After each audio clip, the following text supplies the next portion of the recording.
Hello, നമ്മുടെ ചാനലിലേക്ക് എല്ലാവർക്കും സ്വാഗതം. പുതിയതായിട്ട് കാണുന്ന ആളുകളാണെന്നുണ്ടെങ്കിൽ ഒന്ന് സബ്സ്ക്രൈബ് ചെയ്യാൻ വേണ്ടിയിട്ട് മറക്കണ്ട കേട്ടോ. അപ്പോൾ അതേ നമ്മൾ രാവിലെ ഇപ്പോൾ ചെറിയൊരു മോർണിംഗ് റുട്ടീൻ നമ്മൾ കാണിച്ചിട്ടാന്ന് വെച്ചിട്ടാണ്. പക്ഷേ എല്ലാ ദിവസവും ഇങ്ങനെയൊക്കെ തന്നെ ആവില്ല കേട്ടോ. അപ്പോൾ ഇന്ന് നമുക്ക് ചെറിയൊരു മോർണിംഗ് എടുക്കാമെന്ന് വിചാരിച്ചിട്ട് നമ്മൾ എടുത്തതാണ് കേട്ടോ. അപ്പോൾ രാവിലെ തന്നെ നമ്മൾ ഇഡ്ഡലിയും അതേപോലെ തന്നെ സാമ്പാറുണ്ടായിരുന്നു. അപ്പോൾ നമ്മൾ ഇഡ്ഡലിയും സാമ്പാറും കൂടി കഴിച്ചുകൊണ്ടിരിക്കുകയാണ്. അപ്പം നമ്മൾ രാവിലെ എണീറ്റപ്പോൾ ഇച്ചിരി നേരം ലേറ്റായിട്ടാണ് എണീറ്റേട്ടാ. കാരണം ഉണ്ണിക്ക് ഇപ്പോഴും പനി മാറിയിട്ടില്ല. വാക്സിനും കാര്യങ്ങളും എടുത്തുകൊണ്ട് ഇപ്പോഴും പനിക്കുന്നുണ്ട്. 3 ദിവസം വരെ പനിക്കുമെന്ന് പറഞ്ഞത്. പക്ഷേ ഇപ്പോഴും ചെറിയൊരു പനിയും കാര്യങ്ങളുണ്ട്. അപ്പോൾ ചെറിയൊരു വാശിയും കാര്യങ്ങളൊക്കെ ആയിട്ട് നമ്മുടെ എനിക്കലും ഉറക്കമൊക്കെ നമ്മളിങ്ങനെ ലാഗടിച്ചുകൊണ്ടിരിക്കുക കേട്ടോ. അപ്പോൾ ചേട്ടൻ്റെ മക്കളൊക്കെ വന്നിട്ടുണ്ടായിരുന്നു. ഒന്ന് ക്ലാസ് ഉണ്ടായിരുന്നില്ല. ക്ലാസ്സില്ലാത്ത ദിവസങ്ങളിൽ അവരിവിടെ ഉണ്ടാവും കേട്ടോ. അപ്പോൾ അത് അങ്ങനെ വന്നിട്ടുണ്ടായിരുന്നു. അപ്പോൾ നമുക്ക് കുറച്ചിലധികം പാവയ്ക്ക നമ്മുടെ അവിടെ ഇരിക്കുന്നുണ്ടായിരുന്നു. ഞാൻ പാവയ്ക്ക് എന്തിനാന്ന് വെച്ചപ്പോൾ അതിങ്ങനെ അച്ചാറിടാനോ അല്ലെങ്കിൽ നമുക്ക് കൊണ്ടാട്ടം വറുക്കാനൊക്കെ നമ്മൾ ഉപയോഗിക്കുമല്ലോ. അപ്പോൾ അതങ്ങനെ അരിഞ്ഞിട്ട് വറുക്കാൻ വെയിലത്ത് വയ്ക്കാൻ വേണ്ടിയിട്ട് അപ്പോൾ ഞാൻ കുറച്ചൊക്കെ അരിഞ്ഞു കൊടുത്തു കേട്ടോ. അപ്പോഴാണ് ഒരു ഹോണടിയുടെ ഒച്ച കേട്ടിട്ട്. അപ്പോൾ ഞാൻ നോക്കിയപ്പോൾ ഗ്യാസ് വന്നു. കാരണം നമ്മൾ കുറേ ദിവസം വിളിച്ചുകൊണ്ടിരിക്കുന്നുണ്ടായിരുന്നു ഗ്യാസിന്, പക്ഷെ നമുക്ക് കിട്ടുന്നുണ്ടായിരുന്നില്ല. അപ്പോൾ ഗ്യാസ് വന്നപ്പോൾ നല്ല സന്തോഷം. അപ്പോൾ നമ്മളിനിപ്പോൾ അംബാനി സ്റ്റൈലാണ്. കാരണം നമുക്ക് കിട്ടാണ്ട് അത് വെച്ചാൽ ഇത്രയ്ക്കും ഇതുണ്ട്. പിന്നെ നമ്മളിപ്പോൾ കിട്ടാത്ത ആൾക്കാരാണെങ്കിൽ കറക്റ്റ് നമ്മൾ ഗ്യാസ് ബുക്ക് ചെയ്തിട്ട് 1 മാസം എത്തുമ്പോഴാണ് നമുക്ക് ബുക്ക് ചെയ്യാൻ വേണ്ടി പറ്റുള്ളൂ. കാര്യം അത് നല്ലതാണെന്ന് വെച്ച് കഴിഞ്ഞാൽ കിട്ടാത്ത ആളുകൾക്ക് ഉപകാരമാണ്. പക്ഷെ നമുക്ക് പെട്ടെന്ന് നമ്മളെവിടെയെന്ന് വെച്ച് കഴിഞ്ഞാൽ നമ്മൾ അടുപ്പ് ഉപയോഗിക്കുന്നില്ല, എല്ലാം ഗ്യാസുമ്പോൾ തന്നെയാണ്. അപ്പം നമുക്ക് ഇച്ചിരി ചിലവ് കൂടുതലാണ്. എല്ലാം നമ്മൾ ഗ്യാസുമ്പോൾ തന്നെ വെച്ചിട്ട് ഇപ്പോൾ വെള്ളം ചൂടാക്കലും ഒക്കെ നമ്മൾ ഗ്യാസുമ്പോൾ ആയതുകൊണ്ട് ഇച്ചിരി ചിലവ് കൂടുതലാണ്.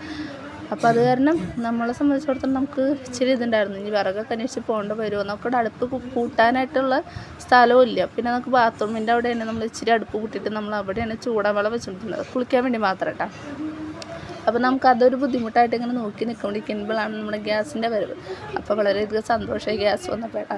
അപ്പോൾ അതേ നമ്മൾ പരിപ്പ് കുത്തിക്കാച്ചാൻ വേണ്ടി വെച്ചിട്ടുണ്ടായിരുന്നു. പിന്നെ അതേപോലെ തന്നെ നമ്മൾ തക്കാളിയും കൂടി ഇട്ടിട്ടാണ് കുത്തിക്കാച്ചാൻ വേണ്ടിയിട്ട് ഉള്ളത്. പിന്നെ നമ്മൾ ആ സമയത്ത് നമ്മൾ തക്കാളി അതിൻ്റെ ഇട്ടില്ല, അത് മറന്നുപോയി തക്കാളി ഇടാൻ വേണ്ടിയിട്ട്. കുറച്ച് നേരം കഴിഞ്ഞപ്പോൾ ആലോചിച്ചപ്പോഴാണ് തക്കാളിയുടെ കാര്യം ഓർമ്മ വന്നത്. അപ്പോൾ ഞാൻ വേഗം ഫ്രിഡ്ജൊക്കെ തുറന്ന് നോക്കിയപ്പോൾ കുറച്ചധികം തക്കാളി ഉണ്ട്. നമ്മളങ്ങനെ അധികം എന്തെങ്കിലും ഒരു കറി ഉണ്ടെങ്കിൽ ആ ഒരു കറി മാത്രം മതി. അപ്പോൾ നമ്മൾ ഇച്ചിരി കൂടുതൽ സാധനങ്ങൾ മേടിച്ചിട്ടുണ്ടെങ്കിൽ കുറച്ച് ദിവസം ഇരിക്കും. അപ്പോൾ അങ്ങനെ തക്കാളിയും കൂടിയിട്ട് കുത്തി കാച്ചാൻ ഈ കിടന്നത്തെ അപ്പുറത്തെ കത്തി, നമ്മുടെ വീട്ടിലൊരു 3-4 കത്തി ഉണ്ടായിരുന്നു. പക്ഷേ ഈ ഒരു കത്തികൾ നമുക്ക് ആവശ്യമുള്ളപ്പോൾ ഒരു കത്തിയും കാണില്ല. ആവശ്യമില്ലാണ്ടെങ്കിൽ ഇഷ്ടംമാതിരി കത്തികൾ ഒരു കിട്ടാം. കൂടുതലും നമ്മൾ ഗ്യാസിൻ്റെ അടിഭാഗത്തൊക്കെയാണ് വയ്ക്കുന്നത്. കാരണം പിള്ളേരുകൾ എടുത്ത് കളിക്കാതിരിക്കാൻ വേണ്ടിയിട്ട് നമ്മളങ്ങനെ ഒളിപ്പിച്ച് വയ്ക്കും. ഈ അലമാരയുടെ മുകളിൽ നിന്നൊക്കെ വെച്ച് കഴിഞ്ഞാൽ അവർ കസേര ഇട്ടിട്ടും അതെടുത്തിട്ടും ഉള്ള എല്ലാ സാധനങ്ങളും എടുത്ത് കളിക്കും. പിന്നെ എനിക്ക് പേടി നമ്മുടെ ഗ്യാസിൻ്റെ വയർ, അതൊക്കെയാണ് നമുക്ക് അധികം പേടി. ഗ്യാസിൻ്റെ വയറങ്ങനെ അവർക്ക് ഇങ്ങനെ ഇടയ്ക്ക് തിരിക്കലൊക്കെ ഉണ്ട്. അപ്പോൾ അതിന് വല്ലതും പൊട്ടിത്തെറിച്ച് പോകുന്നൊക്കെ നല്ല പേടിയാണ് കേട്ടോ. അപ്പോൾ ഞാൻ അതൊക്കെ ഒളിപ്പിച്ച് വയ്ക്കും. അപ്പോൾ ഞാൻ തക്കാളി അതിൻ്റെ ഒപ്പം കൂട്ടത്തിൽ ആ ഗ്യാസ് ഒന്ന് കളഞ്ഞിട്ട് അപ്പോൾ തന്നെ അരിഞ്ഞ് അതിൻ്റെ ഒപ്പം ഇച്ചിരി കൂടി വെള്ളം ഒഴിച്ചു. എന്നിട്ട് നമ്മളങ്ങനെ അടുപ്പത്ത് വെച്ചിട്ടാ. അപ്പോൾ അമ്മ അപ്പുറത്ത് അവിടെ കപ്പങ്ങ അങ്ങനെ നന്നാക്കി എന്താ പറയുക, നന്നാക്കി വൃത്തിയാക്കി വയ്ക്കുന്നുണ്ട് വെയിലത്ത് വയ്ക്കാൻ വേണ്ടിയിട്ട്. ഇവിടെ കപ്പങ്ങ ഞാൻ കഴിക്കില്ല, എനിക്കിഷ്ടമല്ലേ കപ്പങ്ങ കഴിക്കുന്നത്. പിന്നെ വേറെ അച്ഛനും അമ്മയും മാത്രമാണ് കപ്പങ്ങ കഴിക്കുള്ളൂ. കപ്പങ്ങല്ല പാവയ്ക്ക് കഴിക്കുള്ളൂ. അപ്പോൾ അവർക്ക് വേണ്ടിയിട്ടാണ് ഇത്ര ആവശ്യമില്ല. പക്ഷെ അത് കിട്ടിയപ്പോൾ കുറേ കിട്ടി. പക്ഷെ കുറേയൊക്കെ ഇങ്ങനെ പഴുത്തിരിക്കുന്നുണ്ടായിരുന്നു കേട്ടോ. അപ്പോൾ അങ്ങനെ അമ്മ കുറച്ചൊക്കെ ഇങ്ങനെ എടുത്തിട്ട് വെയിലത്ത് വയ്ക്കാനുള്ള പരിപാടിയൊക്കെ ആയിട്ട് അങ്ങനെ പോണു. ഞാനിവിടെ ഒരിടയ്ക്ക് പരിപ്പ് കുത്തി കാച്ചുന്നുണ്ട്. പിന്നെ കുറച്ച് നേരം കഴിഞ്ഞപ്പോൾ നമുക്കൊരു മുട്ട വറുത്തിട്ട് കഴിഞ്ഞ് ഉച്ചയ്ക്കുള്ള ചോറായാലോ. അപ്പോൾ നമ്മളങ്ങനെ കുഞ്ഞി തട്ടിക്കൂട്ട് പരിപാടികളോടെയാണ് മുന്നേറുക കേട്ടോ. അപ്പോൾ അങ്ങനെ ഉള്ളിയൊക്കെ ചതച്ച് സെറ്റ് ചെയ്ത് വെച്ചിട്ടുണ്ട്. നമ്മൾ തൊട്ടടുത്ത് നമ്മൾ ചൂടുവെള്ളം റെഡി ആയിട്ടിരിക്കുന്നുണ്ട് കേട്ടോ. കാരണം ആരെങ്കിലും കുളിക്കാന്ന് വെച്ചിട്ട് വന്നിട്ട് പിള്ളേരുകൾ വിളിച്ചു കഴിഞ്ഞാൽ വരില്ല. കാരണം ഇപ്പം ഇനിയിപ്പോൾ സ്കൂൾ പൂട്ടൊക്കെ ആയിട്ട് കളിയും ബഹളമൊക്കെ ആയിട്ട് ഇങ്ങനെ നടക്കും. ഇപ്പം എന്ന് വെച്ച് കഴിഞ്ഞാൽ ക്ലാസ്സില്ലല്ലോ. അപ്പം എല്ലാവരും ഉള്ള കാരണം അവർക്കൊരു ഇങ്ങനെ കൂട്ടുകൂടി നടക്കണ കാരണം അങ്ങനെ അങ്ങോട്ട് നടന്നവിടെ പോകും.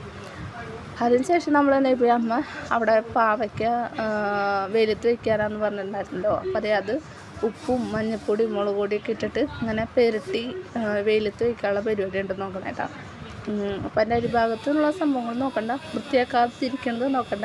പാവയ്ക്ക് നന്നാക്കി ഞാൻ വേറെ പണിക്ക് പോയപ്പോൾ അതോടെ വെച്ചു. പിന്നെ വൃത്തിയാക്കലും കാര്യങ്ങളൊക്കെ നമ്മൾ ഒരുമിച്ച് ഒറ്റ സെറ്റോടുകൂടി നിർത്തിട്ടാം. അപ്പോൾ അങ്ങനെ നമുക്ക് ന്യൂസ് പേപ്പർ കാര്യങ്ങളൊന്നും ഇല്ല. അപ്പം ഞങ്ങളെന്ന് വെച്ച് കഴിഞ്ഞാൽ ഈ ഷീറ്റെന്ന് വെച്ച് നമ്മൾ ഈ സദ്യകളിൽ മേശേമ ഇങ്ങനെ വിരിച്ചിടുന്ന ഷീറ്റിൽ അത് ഞാൻ ഒരു കഷ്ണം മുറിച്ച് കൊടുത്തിട്ട് അപ്പം അതിലാണ് ഇങ്ങനെ നിരത്തി വെക്കുന്നത് കേട്ടോ. കാരണം ഇത് നമ്മൾ ഉപയോഗിക്കില്ല, പക്ഷെ നമ്മളിത് ചേട്ടന് കൊടുത്തു വിടും. ചേട്ടന് നല്ല ഇഷ്ടമാണ് ഇങ്ങനെ പാവയ്ക്ക അങ്ങനത്തെ ഉള്ള സാധനങ്ങളൊക്കെ നല്ല ഇഷ്ടമാണ്. അപ്പോൾ നമ്മളിതൊക്കെ സെറ്റാക്കിയ ശേഷം നമ്മൾ ചേട്ടന് കൊടുത്തു വിടും. അപ്പോൾ നമ്മുടെ ചെറിയൊരു മോർണിംഗാണ് നമ്മൾ എടുത്തേട്ടാ. അപ്പോൾ നമ്മുടെ ചാനൽ കണ്ടിട്ട് ഇഷ്ടപ്പെടുന്നവരാണെന്നുണ്ടെങ്കിൽ ഒന്ന് ലൈക്ക് ചെയ്യുക, അതേപോലെ തന്നെ സബ്സ്ക്രൈബ് ചെയ്യുക, പിന്നെ അതേപോലെ തന്നെ സപ്പോർട്ട് ചെയ്യാൻ വേണ്ടിയിട്ട് മറക്കണ്ട കേട്ടോ. അപ്പോൾ ഇനിയും വീഡിയോസായിട്ട് വരുന്നവരേക്കും tata bye bye, see U.